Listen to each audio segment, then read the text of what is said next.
Welcome to the Killer Innovation Show, the longest continuously produced podcast in history. Each week, Phil McKinney brings you the insights and strategies to amplify your creativity and innovation skills. Here's your host, Phil McKinney. Imagine holding an object that doesn't just solve problems, but it transforms how you see them. While algorithms analyze at lightning speed, they miss something vital about human creativity, human ingenuity. The most revolutionary tools in history weren't just problem solvers, they were perception changers. And surprisingly, many were physical objects you could hold in your hands. What if the key to unlocking your creative potential isn't found in the latest AI tool, but an object you can actually touch, that you can actually use? I'm going to share 7 physical thinking tools that'll change how you solve problems. You'll discover not just what these tools are, but exactly how to build and use them to see challenges differently, and spark breakthrough ideas and boost your creativity in ways digital tools just can't match. The edge you're looking for isn't about processing power, it's about seeing things in completely new ways. Now picture this. You're holding not just a tool, but a thought made physical. The simple object in your hand doesn't just extend your reach, it expands your mind. It doesn't just solve a problem, it reveals problems you never knew existed. This is a thinking tool. During the scientific revolution from the 1500s and let's call it 1700s, scientists called these devices philosophical instruments. Unlike ordinary tools, they served a dual purpose, advancing research while simultaneously reshaping how we understand knowledge itself. When Galileo pointed his telescope at Jupiter in 1610, he discovered its moons. But something far more profound happened in that moment. He wasn't just seeing farther, he was dismantling the entire scientific train of thought, the entire worldview. If Jupiter had moons orbiting it, then the Earth could not be the center of celestial motion. And if that fundamental belief was wrong, what else could be wrong? One simple tool of glass and a metal didn't just reveal distant planets, it shattered certainties that had stood for centuries. The telescope wasn't merely a manifestation device or a magnification device, it was a revolution you could hold in your hands. So, let's talk about the 7 original thinking tools that have changed everything. First up, we just talked about it, the telescope. It redefined our cosmic place in the world, in the universe. The telescope redefined the Earth's position. Were we in the center of everything? The center of just what we could see? Or did we believe we were in the center? Stars were not fixed points on a celestial sphere. They were distant suns. The heavens weren't placed and unchanging. They were dynamic and evolving. Our very conception of our place in the universe transformed overnight with the creation of more and more powerful telescopes. Number 2 in the ancient tools is the microscope, revealing really these hidden worlds. It revealed these hidden worlds previously, we didn't even perceive them in any of our work. Blood wasn't just a red fluid, it contained cells. Disease weren't caused by bad air, it came from microorganisms too small to see with the human eye. The boundary between the visible and the invisible dissolved. Second up, the thermometer. The thermometer replaced vague sensations with precise measurements. Heat became quantifiable, not just qualifiable. This precision enabled experiments that would have been unimaginable before. Why what couldn't be measured could not be truly understood. The fourth of the ancient thinking tools, the barometer. Weighing, it's really thinking about that invisible thing you can't put in your hands. The barometer proved that invisible air had measurable weight and pressure. The sky above wasn't empty space, it was a sea of atmospheric pressure. The very emptiness around us became something tangible, something that we could measure, something we could understand. The fifth of the 7 ancient tools, the pendulum clock, really about time and how the importance of time. And this pendulum clock transformed time from some subjective experience to a measurable commodity. Minutes became identical units, not just varying perceptions. This standardization made possible new forms of social coordination that still shapes the way our lives live today. Basically, time becoming the fundamental element of our daily calendars. Number 6, the quadrant or the sextant. The quadrant, later evolving into the sextant, transformed our understanding of geographic space. Navigation shifted from approximation to precision. Explorers could calculate their exact position on the globe for the first time. This tool didn't just help sailors find their way, it redefined humanity's relationship with the planet itself. Number 7, and this one is kind of interesting, it's the air pump. The air pump created vacuums that challenged fundamental assumptions about nature. Could empty space exist? The question sparked fierce scientific and philosophical debates about reality itself. Many scientists didn't believe vacuum could ever exist. Sometimes the absence of something reveals more than its presence. Now, these 7 weren't just clever inventions. They were thinking revolutions made tangible. And as they spread throughout Europe, they created what we might call productive confusion, challenging assumptions and creating spaces where new thinking became not just possible, but necessary.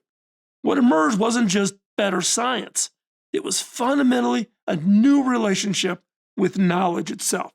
And this tradition continues today. Though in an age of algorithms and visual tools, we often overlook the cognitive power of the physical, the thing you can touch. So let's talk about the 7 modern physical thinking tools that are driving innovation today. Today's innovations have developed these physical thinking tools that really transform creativity in ways that complement our increasingly digital workspace. Yeah, we can all have the AI tools and chat and whatever tool you want to use. There's something about the physical. So here are the 7 modern tools that continue this powerful tradition that we've seen from the ancient tools. First up, oblique strategy cards. A deck of cards containing unexpected prompts like work at a different speed or honor thy heir as a hidden intention. These cards break entrenched thinking patterns and introduce productive randomness into the creative process. The physical act of drawing a card creates the moment of commitment that digital alternatives rarely achieve. The cards create a shared experience. When a card is down, everyone witnesses the moment and commits to it collectively.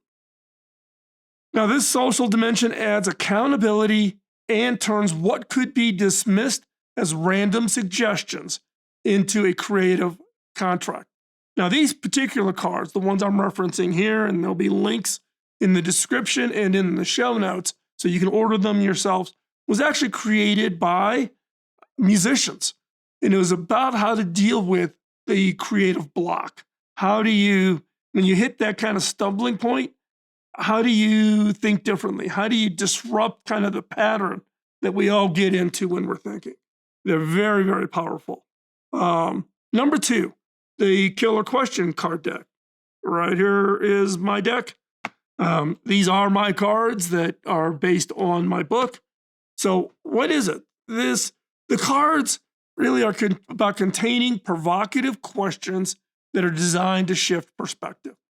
Questions like, what customer segment will emerge in 5 years that does not exist today? Think about it. What customer segment will emerge in 5 years that doesn't exist today. This will open up mental doors you don't even know are closed. And unlike direct solutions, questions create productive tension between what we assume and what might be possible. These questions work on a deeper cognitive level because they activate our natural problem solving instincts rather than triggering our resistance to being told what to do. Think about it, the power of questions. Our minds cannot halt itself from trying to answer the question. Even though you may not verbalize something, when you hear a question, your brain immediately tries to answer it. And depending on how you word the questions, that can be physically possible. In the case of the killer questions, I've covered this. You can find it in past episodes about how to use this in a group, how to use it in your solo ideation activities. Questions. It's really the power of questions. But why the physicality of the card deck? It's because of this randomness. Now, you can make a digital tool out of it if you want, but what I don't want you to do is to take the questions and pump them into ChatGPT and come up with the answers, because what you want is this random connection of the different dots. And that leads us in to the third physical tool, innovation dice. These are specialized dice that are assigned random constraints, such as must use existing materials only or must reduce manufacturing steps by 50%. The tactile experience of rolling dice engages different neural pathways than just digital randomizers, and it helps teams escape, again, these mental ruts. The physical action of rolling dice introduces an element of play that relaxes critical judgment while simultaneously adding constraints that focus creative energy. Now, in this creative energy, it's really a paradoxical combination that creates a sweet spot for innovation. Now, what I have been experimenting with is actually creating my own version of innovation dice. And this includes 3D printing dice with certain icons on them so that you can randomly roll them and see what the results are and use that as kind of the sparking point for your creativity. Next up, number 4, tangible problem mapping kits. These are physical tokens representing users, touch points, pain points that teams arrange on a surface, on a desktop, or if you do it magnetically, you do it up on your whiteboard. This spatial manipulation reveals relationships that might be missed in digital formats.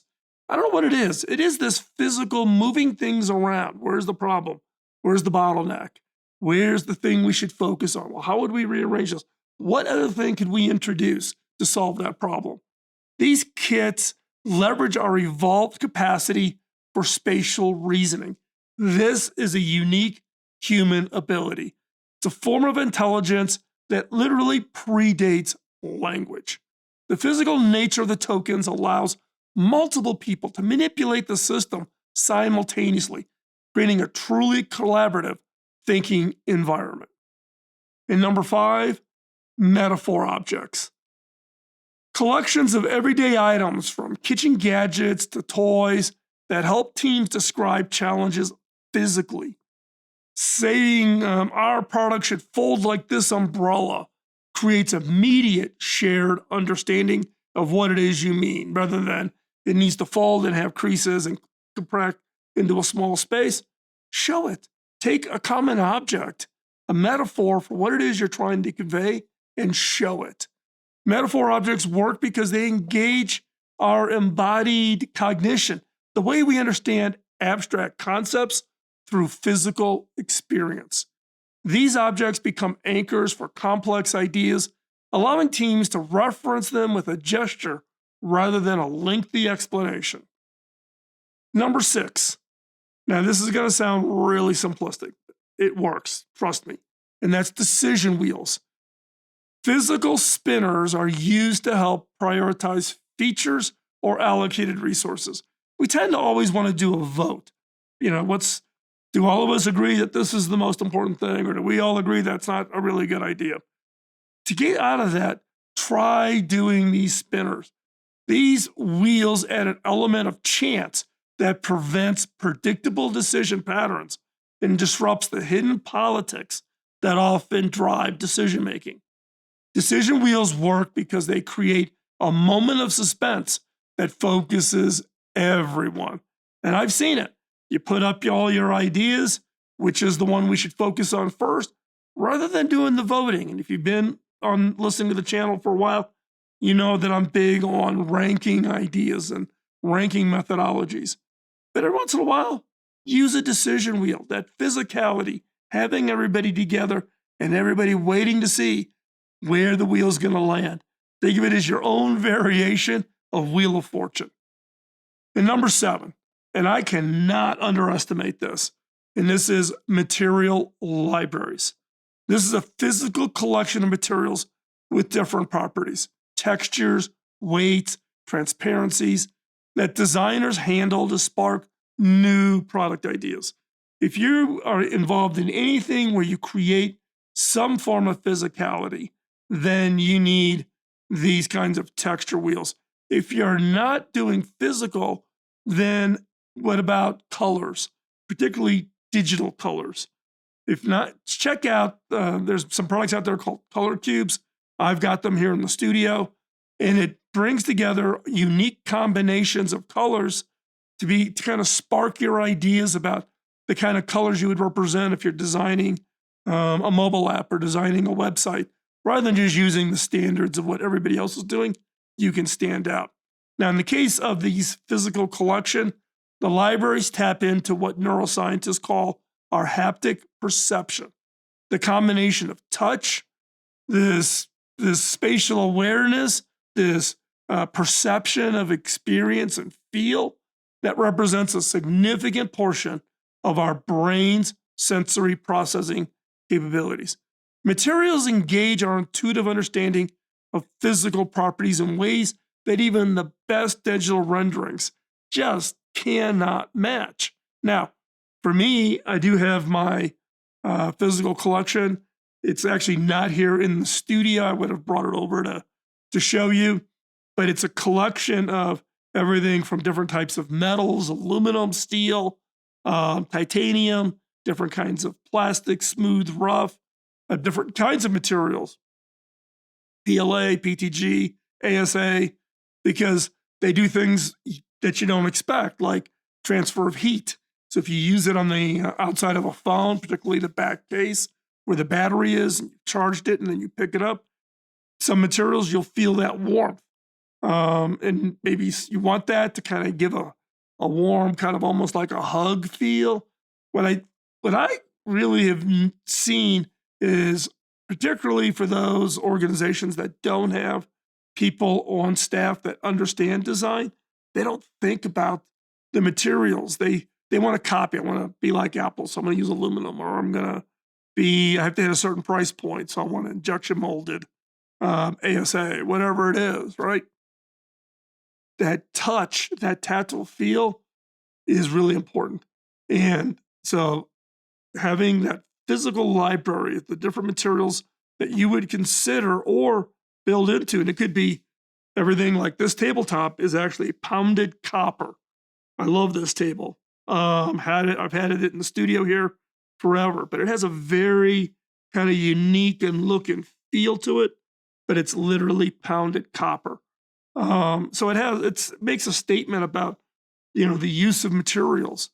So in this case, this just becomes another part of the tool. So if you're designing furniture, if you're building consumer electronic devices, you're building kitchen supplies, do not overlook the use of the materials. So let's talk back. What makes all of these physical tools so powerful isn't just that they're novelty. So you can do killer questions, innovative, whack pack. Here's Roger Von Ock's first whack tech, and then here's a second one. If you don't know him, check him out. He is phenomenal. And this is a very limited edition card deck that was developed at the Art Center College of Design for really talking about mobility. And I'm going to guess this deck was created by some students at Art Center. I'm going to think 2005, 2004, something like that. I used to do collaborations with them when I was at HP. They gave me the card deck, but they just created it themselves for a project that they had, particularly on mobility vision and how do you think and randomize and think about what the future of mobility is going to be. And it's a pretty interesting card deck. Again, very limited edition. In fact, it's never been commercially released. I think this is one of a handful of the decks that were ever produced.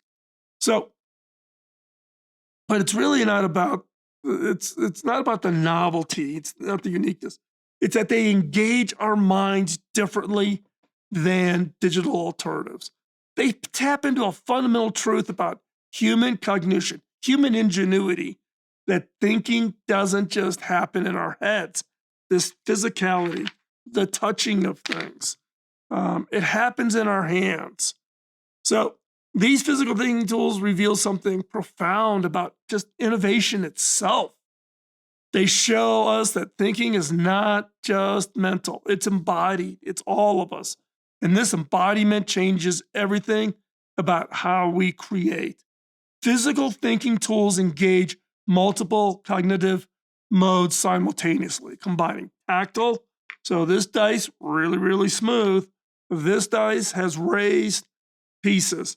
These kinds of tools, touching the physical materials.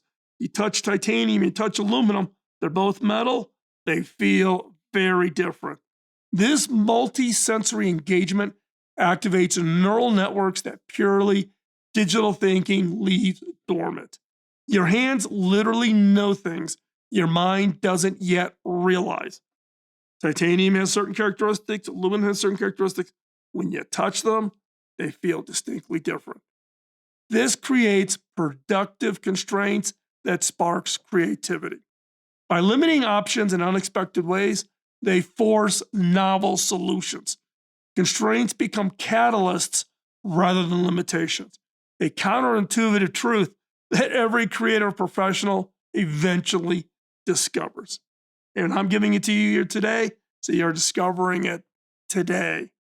The physicality of these tools slows down our reflective, shoot from the hip thinking. We're touching things, we're engaging. The manipulation creates natural pauses for reflection that allows really a deeper level of processing. In an age of instant responses and algorithmic suggestions, this deliberate pace can be revolutionary. While AI excels at pattern recognition and recommending the next logical thing based on all the training data, which means it's just regurgitating what everybody else thinks, physical tools excel at pattern breaking and fundamentally reframing. Using it to help feed your subconscious to do those dot connections that AI will never be able to do. The two approaches can be complementary. You can use algorithms generating options, and then use physical tools helping us to see problems in entirely new ways. So it's not, don't use AI. You can actually integrate them and work them together. So, are you ready to enhance your creative thinking? Here's how to start building your own collection of physical thinking tools. So, first off, start small and simple. Begin with just one or two tools that resonate with your specific creative challenges, whether it's a card deck, some form of physical device. Start collecting up your material library. You know, in my case, I started off before I created the card deck for all of you to be able to get. It was a homemade set of question cards that can be, really to start transforming. I started writing down questions. The original card deck is around here, or maybe stuck in a box someplace. There's pictures of it online. You can just look for killer questions, and Google will bring up a picture of the old original card deck. But you can start with just creating your own card deck. Just get index cards and write your questions, or collecting of interesting objects, things made out of certain materials like plastics or materials that you use, whether it be physical metal or plastics and things that you just really find interesting. And again, these can be enough to really just to start transforming your thinking patterns.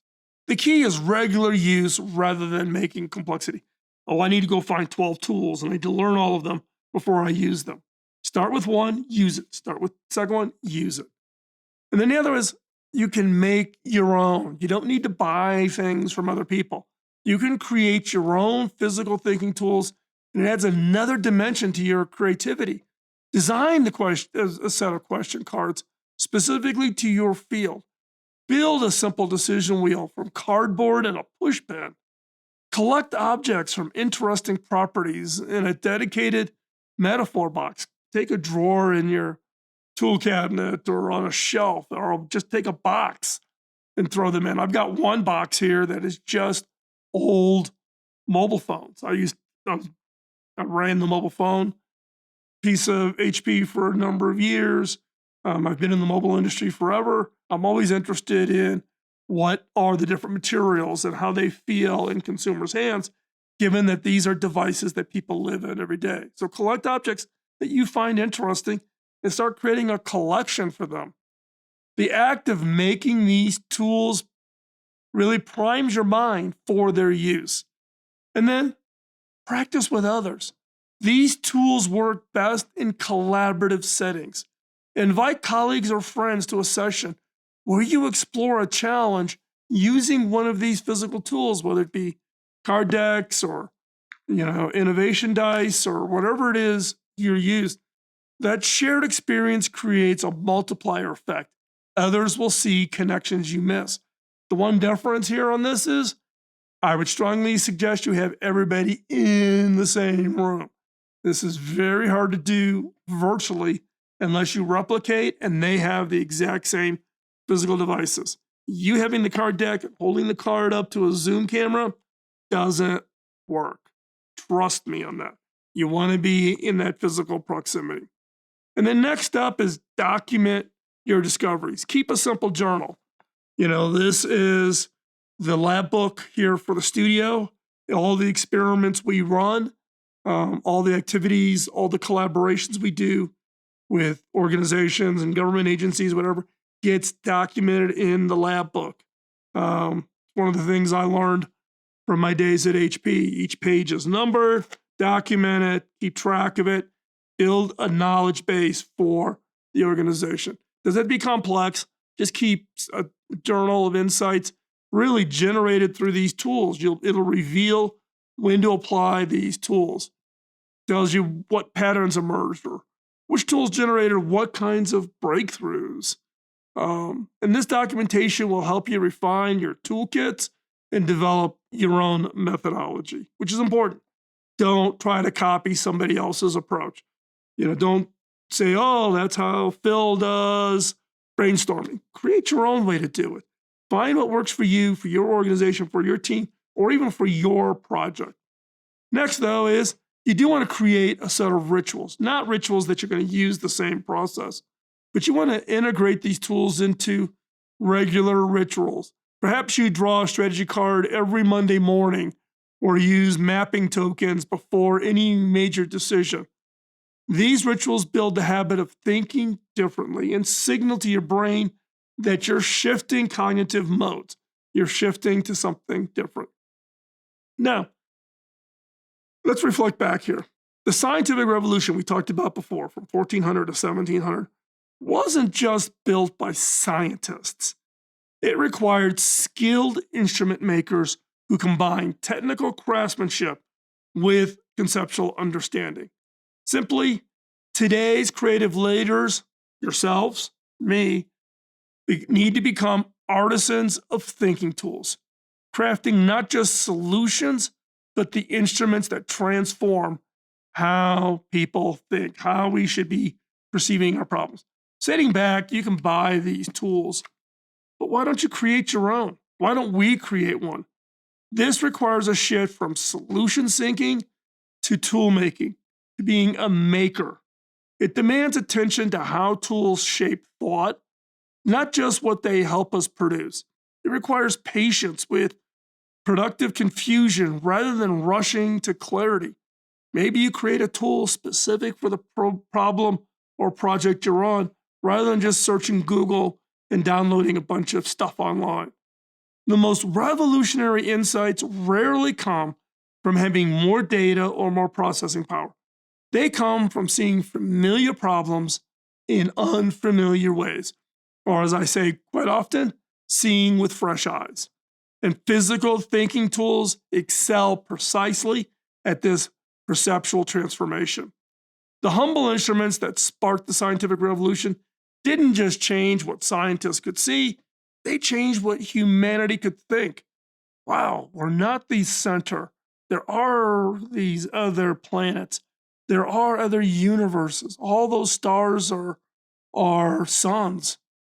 So could we explore them? How would we get, it opened up a whole new way to think about space, starting off with just the humble telescope.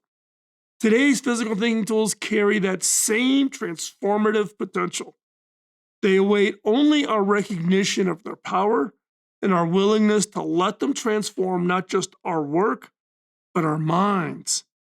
In a world of increasingly shaped by algorithms, perhaps our most valuable skills will be precisely those that the machines cannot replicate. The ability to question assumptions, to make unexpected connections, and to fundamentally reframe problems. Physical thinking tools helps us develop exactly these capabilities. Try creating just one physical thinking tool this week. Use it consistently for 7 days. Then notice how your perception changed, not just in the specific problems you're addressing, but of the very nature of the problems themselves. That shift in perception is where true innovation begins. Now, and I would ask, if you do that, and you try it out, and you uncover something, share it. Put it in the comments. Send me an email. Share it. Let's learn. So as we wrap up, thank you for staying with me right up here to the very end. If you found value in these ideas, please subscribe to see more on the thinking skills tools, creative problem solving, innovation. Let me know.